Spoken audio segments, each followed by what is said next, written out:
ಯಸ್1 ಕನ್ನಡ ನ್ಯೂಸ್ಗೆ ಸ್ವಾಗತ. ನಾನು ಜಾವೀದ್ ಇಕ್ಬಾಲ್. ನೀವು ನೋಡ್ತಾ ಇದ್ದೀರಾ ಯಸ್1 ಕನ್ನಡ ನ್ಯೂಸ್.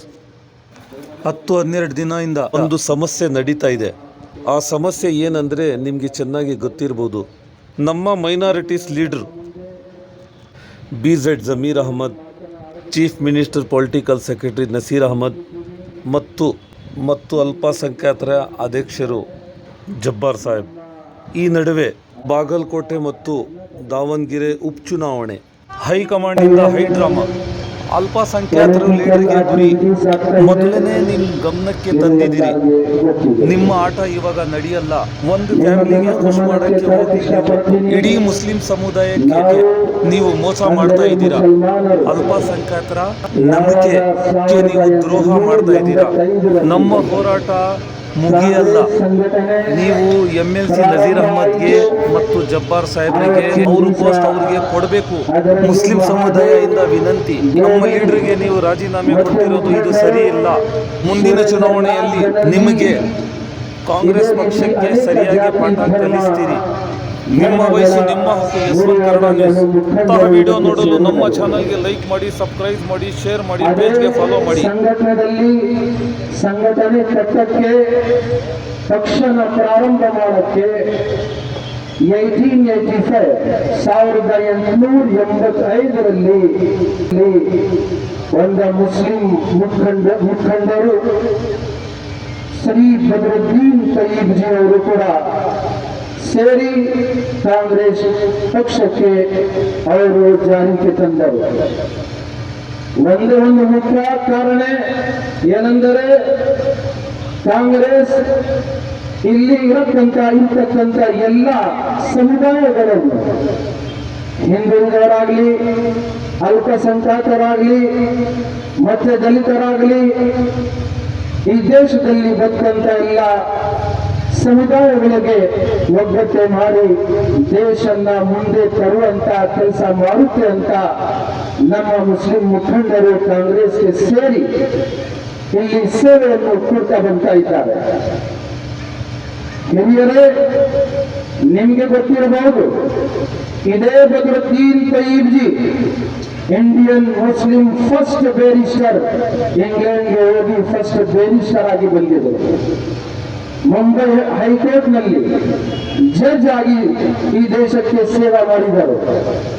ಕಾಂಗ್ರೆಸ್ ಪಕ್ಷದ 3ನೇ ಅಧ್ಯಕ್ಷರಾಗಿ ಕಾಂಗ್ರೆಸ್ ಪಕ್ಷಕ್ಕೆ ಸೇವೆ ಕೊಡುವಂಥದ್ದು ಈ ನಮ್ಮ ಬದ್ರುದ್ದೀನ್ ತಯ್ಯಿಬ್ಜಿ ಅವರು. ಶತಮಾನಗಳಿಂದ, ಹಲವು ವರ್ಷಗಳಿಂದ ಕಾಂಗ್ರೆಸ್ ಮತ್ತೆ ಮುಸಲ್ಮಾನರ ಸಂಬಂಧ ಇದೇ ರೀತಿ ನಡ್ಕೊಂಡು ಬರ್ತಾ ಇದೆ.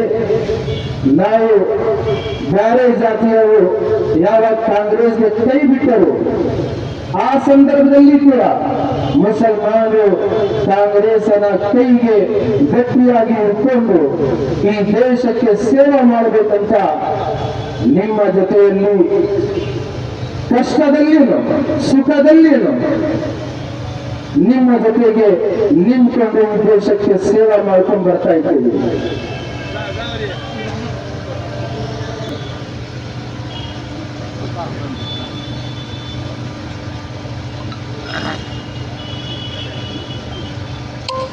ಬಂಧುಗಳೇ, ನಾವು ಕಾಂಗ್ರೆಸ್ ಯಾವಾಗ ಜಾರಿಗೆ ಬಂತು ಆ ದಿವಸದಿಂದ ಹಿಡಿದು ಇವತ್ತವರೆಗೂ ಕಾಂಗ್ರೆಸ್ ಜೊತೆಯಲ್ಲಿ ನಿಂತ್ಕೊಂಡಿದ್ದೀವಿ. ನಮ್ಮ ಮುಖಂಡರಾಗಲಿ, ಯುವಕರಾಗಲಿ, ಕಾಂಗ್ರೆಸ್ ಪಕ್ಷ ಎಲ್ಲ ಸಮುದಾಯದ ಸಮಾನತೆಯಾಗಿ ನೋಡುತ್ತದೆ ಅಂತ ನಾವು ಅವರ ಜೊತೆಯಲ್ಲಿ ನಿಂತ್ಕೊಂಡಿದ್ದೀವಿ. ಆದರೆ ನೀವು ನೋಡಿರಬಹುದು, ಓದಿರಬಹುದು, ಈ ದೇಶಕ್ಕೆ ಸ್ವಾತಂತ್ರ್ಯಕ್ಕಾಗಿಯೂ ಮುಸಲ್ಮಾನರು ನಮ್ಮ ಜೀವನ ತ್ಯಾಗ ಮಾಡಿ ಇಲ್ಲಿಂದ ಬ್ರಿಟಿಷ್ಗೆ ಆಚೆ ಕಳಿಸುವಂತ ಕೆಲಸದಲ್ಲಿ ಮುಸಲ್ಮಾನರು ಎಲ್ಲ ಜಾತಿ ಧರ್ಮದ ಜೊತೆ ನಿಂತ್ಕೊಂಡು ಅವರ ಜೀವನವನ್ನು ತ್ಯಾಗ ಮಾಡಿ ಈ ದೇಶಕ್ಕೆ ಸ್ವಾತಂತ್ರ್ಯ ತರುವಂತ ಕೆಲಸ ಮಾಡಿದ್ರು. ಆಮೇಲೆ ಕಾಂಗ್ರೆಸ್ ಜೊತೆಯಲ್ಲಿ ಯಾವಾಗ ನಮ್ಮ ಸ್ವಂತ ರಾಜ್ಯದಲ್ಲಿ ನಮ್ಮ ದೇಶದಲ್ಲಿ ಅಧಿಕಾರ ಬಂತು, ಆವಾಗಲೂ ಕೂಡ ಇಲ್ಲಿಂದ ಕಾನ್ಸ್ಟಿಟ್ಯೂಷನ್ ಮಾಡೋದಕ್ಕೂ ಕೂಡ ಮುಸಲ್ಮಾನರು ಇದರಲ್ಲಿ ಭಾಗವಹಿಸಿದ್ದಾರೆ. ಮತ್ತೆ ಎಲ್ಲ ರಾಜ್ಯಗಳಲ್ಲಿ, ಜಿಲ್ಲೆಗಳಲ್ಲಿ, ಗ್ರಾಮ ಪಂಚಾಯತ್ ಆಗಲಿ ಇಲ್ಲ ಬೇರೆ ಬೀದಿಗಳಲ್ಲಿ ದೇಶಕ್ಕೆ ಸೇವೆ ಮಾಡುವಂತ ಕೆಲಸ ಸಮಾಜದಲ್ಲಿ ಮಾಡ್ಕೊಂಡು ಬರ್ತಾ ಇದ್ದಾರೆ. ಹಿಂದಿನ ದಿನಗಳಲ್ಲಿ ನೀವು ನೋಡಿದಂತೆ ದಾವಣಗೆರೆ ಮತ್ತು ಬಾಗಲಕೋಟೆ ಚುನಾವಣೆ ಆಯಿತು. ಆ ಚುನಾವಣೆಯಲ್ಲಿ ಬಾಗಲಕೋಟೆಯಲ್ಲಿ ನಮ್ಮ ನಾಯಕರಾದ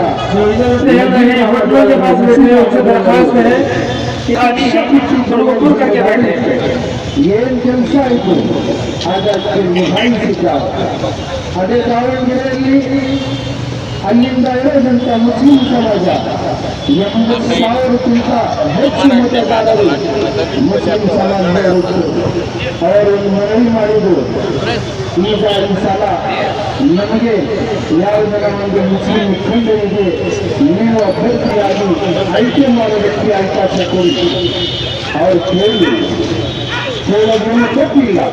ಮುಸ್ಲಿಂ ಸಮಾಜ 84,000 ವೋಟರ್ಸ್ ಅವ್ರು ರಿಕ್ವೆಸ್ಟ್ ಯಾಕೆ ಮಾಡ್ತಾರೆ? ಅದು ಕಾಂಗ್ರೆಸ್ ಪಕ್ಷ ಪರವಾಗಿ ಅವ್ರು ಕೇಳೋದು, ಕಾಂಗ್ರೆಸ್ಗೆ ಬೆನಿಫಿಟ್ ಆಗಲಿ ಅಂತ ಕೇಳೋದು. ಅವರು ಒಂದೇ ಫ್ಯಾಮಿಲಿಗೆ, ಶಾಮನೂರ್ ಶಿವಶಂಕರಪ್ಪ ಅವ್ರ ಫ್ಯಾಮಿಲಿಗೆ ಅವರು ಸೀಟನ್ನು ಕೊಡ್ತಾರೆ. ನಮಗೆ ಆ ಫ್ಯಾಮಿಲಿ ವಿರುದ್ಧ ಹೋಗೋದಕ್ಕೆ ಸ್ವಲ್ಪನೂ ಇಷ್ಟ ಇಲ್ಲ. ಅವರು ಈ ದೇಶದವರು, ನಾವು ಈ ದೇಶದವರು. ನಾವು ಮುಸ್ಲಿಂ ಸಮಾಜ ವೋಟರ್ಸ್ ಮತದಾರರು ಹೆಚ್ಚಾಗಿರೋದ್ರಿಂದ ನಮ್ಮ ಮುಖಂಡರಾದ ಸಚಿವರಾದ ಜಮೀರ್ ಖಾನ್ ಅವರಿಗೆ, ನಮ್ಮ MLC, ನಮ್ಮ ಮಾಜಿ ಮುಖ್ಯಮಂತ್ರಿ ರಾಜಕೀಯ ಕಾರ್ಯದರ್ಶಿ ಆಗಲಿ ಅವರು ಕೇಳಿದ್ದು ನಿಜಾನೇ. ಯಾಕಂದ್ರೆ ಕಾಂಗ್ರೆಸ್ಗೆ ಬೆನಿಫಿಟ್ ಇದರಲ್ಲಿ ಆಗುತ್ತದೆ. ಬರೋ ಚುನಾವಣೆಯಲ್ಲಿ, ಮುಂದಿನ ಚುನಾವಣೆಯಲ್ಲಿ ಕಾಂಗ್ರೆಸ್ಗೆ ಬೆನಿಫಿಟ್ ಆಗಲಿ ಅಂತ ಅವರು ಸೀಟ್ ಕೇಳಿದರು. ಆದರೆ ಕಾಂಗ್ರೆಸ್ ಹೈಕಮಾಂಡ್ ಆ ತೀರ್ಮಾನ ತಗೊಳ್ಳಿಲ್ಲ. ಆ ಫ್ಯಾಮಿಲಿ ಸಮರ್ಥನ ಅವ್ರ ಕ್ಯಾಂಡಿಡೇಟ್ ಆಗಿ ತೀರ್ಮಾನ ಮಾಡಿದ್ರು. ಸಂತೋಷ. ಪಕ್ಷದ ಪದ್ಧತಿ ಇರ್ಬೋದು, ಪಕ್ಷದ ಪರಂಪರಾ ಇರ್ಬೋದು, ನೀವೊಂದು ತೀರ್ಮಾನ ತಗೊಂಡಿದ್ರು, ಅಲ್ಲಿ ಇರೋ ಜನಕ್ಕೆ ನೀವು ಯಾವಾಗ ಅವರಿಗೆ ಅಸಮಾನ ಆಯಿತು, ಅಸಮಾಧಾನ ಆಯಿತು, ಭರವಸೆ ಆಗಲಿಲ್ಲ, ನೀವು ಅವ್ರ ಮನೆಗೆ ಹೋಗಿ ಅವ್ರಿಗೆ ಭರವಸೆ ಕೊಡೋದು ಬಿಟ್ಬಿಟ್ಟು ನಮ್ಮ ಮುಸ್ಲಿಂ ಮುಖಂಡರಿಗೆ ನೀವು ತಮ್ಮ ರಾಜಕೀಯದಿಂದ ವಜಾ ಮಾಡಿದ್ರೆ ಈ ನಮ್ಮ ಜನತಾ, ಈ ನಮ್ಮ ಮುಸಲ್ಮಾನರು ಯಾವಾಗೂ ಸುಮ್ಮನೆ ಕೂಟಕ್ಕಿರೋಕ್ಕಾಗೋದಿಲ್ಲ. ನಮ್ಮ ಇಸ್ಲಾಂ ನಮ್ಗೆ ಹೇಳುತ್ತದೆ, ಉನ್ಸುರ್ ಅಖಾಕ ಜಾಲಿಮನ್ ಔ ಮಜ್ಲೂಮನ್, ನೀವು ನಿಮ್ಮ ತಮ್ಮಗೆ ಸಹಾಯ ಮಾಡಿ.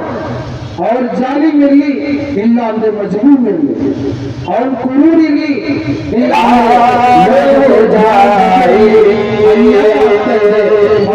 हमारे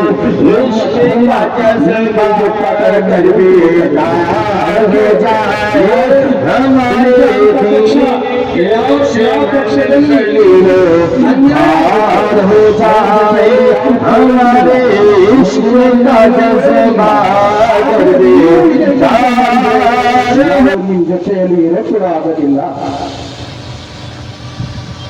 ನೀವು ತಮ್ಮಿಂದಾನೆ ನಮಗೆ ದೂರ ಮಾಡಿದ್ರೆ, ದೂರ ತಳ್ಳಿದ್ರೆ ಯಾರು ನಿಮ್ಮ ಮುಂದೆ ಬರ್ತಾರೆ? ಯಾರು ಬರೋಕ್ಕೆ ಅವಕಾಶ ಆಗೋದಿಲ್ಲ. ನಮ್ಮ ನಜೀರ್ ಅಹಮದ್ ಅವರು ಎಷ್ಟು ವರ್ಷಗಳಿಂದ, ಸುಮಾರು 45 ವರ್ಷಗಳಿಂದ ನಮ್ಮ ಕೋಲಾರ ಜಿಲ್ಲೆಯಲ್ಲಿ, ಚಿಕ್ಕಬಳ್ಳಾಪುರ ಜಿಲ್ಲೆಯಲ್ಲಿ ಮತ್ತೆ ಇಡೀ ಕರ್ನಾಟಕ ಎಲ್ಲ ಜಿಲ್ಲೆಗಳಲ್ಲಿ ಸುತ್ತಿ ಮುಸಲ್ಮಾನ್ ಮುಖಂಡರಿಗೆ ಮತ್ತೆ ಧರ್ಮಗುರುಗಳಿಗೆ ಮಾತನಾಡಿ ಕಾಂಗ್ರೆಸ್ ಪಕ್ಷಕ್ಕೆ ಹತ್ತಿರ ಬರುವಂತ ಕೆಲಸ ಮಾಡಿರೋದು. ನಾನು ಈ ಮಾತು ಹೇಳಕ್ಕೆ ಇಷ್ಟಪಡ್ತೀನಿ. ನಜೀರ್ ಅಹಮದ್ ಆಗಲಿ, ನಮ್ಮ ಸಚಿವರಾದ ಜಮೀರ್ ಅಹಮದ್ ಖಾನ್ ಇರಲಿ, ಮತ್ತೆ ಅಬ್ದುಲ್ ಜಬ್ಬಾರ್ ಸಾಹೇಬರಾಗಲಿ, ಇದೇ ತರ ಬೇರೆ ಮುಸ್ಲಿಂ ಮುಖಂಡರಾಗಲಿ, ನಮ್ಮ ನಜೀರ್ ಅಹಮದ್ ಅವರು ಮತ್ತೆ ಕಾಂಗ್ರೆಸ್ ಪಕ್ಷದಲ್ಲಿ ಒಂದು ಸೇತುವೆ ತರ ಅವರು ಕೆಲಸ ಮಾಡಿದ್ದಾರೆ. ನೀವು ಅದೇ ಸೇತುವೆಗೆ, ಅದೇ ಬ್ರಿಡ್ಜ್ಗೆ ತೆಗೆದು ಬೀಸಾಕ್ರೆ, ಒಳಗೆ ಬೀಸಾಕ್ರೆ ಮತ್ತೆ ನಿಮ್ಮ ಹತ್ರ ಯಾರು ಬರ್ತಾರೆ? ಅದಕ್ಕೆ ನೀವೇ ನೋಡ್ಕೋಬೇಕು. ಮುಂದಿನ ಚುನಾವಣೆ ಬರುತ್ತದೆ. ಇದೇ ಲಾಸ್ಟ್ ಚುನಾವಣೆ ಅಲ್ಲ, ಅಂತಿಮ ಚುನಾವಣೆ ಅಲ್ಲ, ಮುಂದಿನ ದಿನಗಳಲ್ಲಿ ಚುನಾವಣೆ ಬರುತ್ತದೆ. ಅದಕ್ಕೆ ಕಾಂಗ್ರೆಸ್ ಪಕ್ಷಕ್ಕೆ ಇನ್ನೂ ಟೈಮ್ ಇದೆ, ಸಮಯ ಇದ್ರೇನೆ ನೀವು ಇದಕ್ಕೆ ಏನ್ ಮಾಡಬೇಕು, ಡ್ಯಾಮೇಜ್ ಯಾವ ತರ ನೀವು ಕಂಟ್ರೋಲ್ ಮಾಡಬೇಕು, ನೀವು ಮಾಡಿದ್ರೆ ಬಹಳ ಒಳ್ಳೇದಾಗುತ್ತದೆ. ಈ ನಮ್ಮ ಧರ್ಮಗುರುಗಳು, ನಮ್ಮ ಮುಖಂಡರು 2023 ಚುನಾವಣೆಯಲ್ಲಿ ಬೀದಿ ಸುತ್ತಿ ಮನೆಗಳಲ್ಲಿ ಹೋಗಿ ಅವರಿಗೆ ಕಾಂಗ್ರೆಸ್ಗೆ ವೋಟ್ ಹಾಕಿ ಮತ ನೀಡಿ ಅಂತ ಹೇಳಿ ನಾವು ನಿಮ್ಮ ಪಕ್ಷಕ್ಕೆ ರಾಜಕೀಯಕ್ಕೆ ಅಧಿಕಾರಕ್ಕೆ ಬರುತ್ತರ ಅವಕಾಶ ಮಾಡಿಕೊಟ್ಟಿದ್ದೇವೆ. 92% ವೋಟ್ಸ್, ಮುಸ್ಲಿಂ ವೋಟ್ಸ್ ಕಾಂಗ್ರೆಸ್ಗೆ ಬಿದ್ದಿದೆ. ಈ ಸಂದರ್ಭದಲ್ಲಿ ನೀವು ನಮ್ಮಲ್ಲಿ ನೀವು ಏನು ವಾದ ಮಾಡಿದ್ದೀರಾ, ನಮ್ಮ ಜೊತೆಗೆ ಯಾವ ಅದನ್ನು ನೀವು ನಿಭಾಯಿಸಿಲ್ಲ.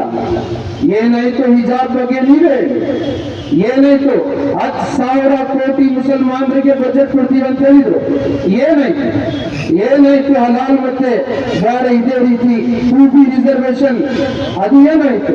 ಯಾವಾಗ ನೀವೆಲ್ಲ ಮಾಡ್ತೀರಂತ ನಾವು ವೇಟ್ ಆರ್ ವಾಚ್ ಪಾಲಿಸಿ ಮಾಡ್ಕೊಂಡು ನೋಡ್ತಾ ಇದ್ದೀವಿ. ನೀವು ಇದನ್ನ ಬಿಟ್ಬಿಟ್ಟು ನಮ್ಮ ಮುಖಂಡರಿಗೆ ನೀವು ವಜಾ ಮಾಡ್ಕೊಂಡಿದ್ರೆ ಮುಂದಿನ ದಿನಗಳಲ್ಲಿ ನಮ್ಗಿಂತ ಹೆಚ್ಚು ನಿಮ್ಗೆ ಕಷ್ಟ ಆಗೋದು.